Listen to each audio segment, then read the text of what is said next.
ঝিনাইদহ অঞ্চলের মানুষের পানির শূন্যতা পূরণ কিংবা ডায়রিয়ার চিকিৎসার অনুষঙ্গ হিসেবে জেলা শহরের মদনমোহন পাড়ায় নির্মাণ করা হয় ওরাল স্যালাইন কারখানা। 2005 সালের 22 অক্টোবর কারখানার নির্মাণ কাজ শুরু হয়ে শেষ হয় 2008 সালের 21 আগস্ট।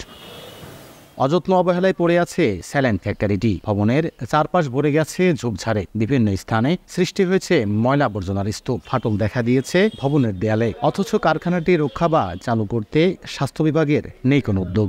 এতদিন ধরে জানতামই না যে এই জায়গাটা স্যালাইন ফ্যাক্টরি আছে। আজ পর্যন্ত কোনো কর্মসংস্থানের ব্যবস্থা হয়নি, বন্ধই পড়ে আছে। উৎপাদন যদি হতো তাইলে ঝিনাইদহের মানুষ স্যালাইন সংকট থেকে মুক্তি পেত। মেশিনপত্রও আসছে, কিন্তু সেইগুলো অচল হয়ে যাচ্ছে। কারখানাটা বন্ধ থাকায় এখানে মাদকের আকারেই পরিণত হয়েছে। শুধুমাত্র বিএনপির উন্নয়নমূলক কর্মকাণ্ড বিধায় পরবর্তী সরকার এই স্যালাইন ফ্যাক্টরি আর চালু করেনি। তবে স্বাস্থ্য বিভাগের দাবি, অনুমোদন না দেয় এখনো চালু করা সম্ভব হয়নি কারখানাটি।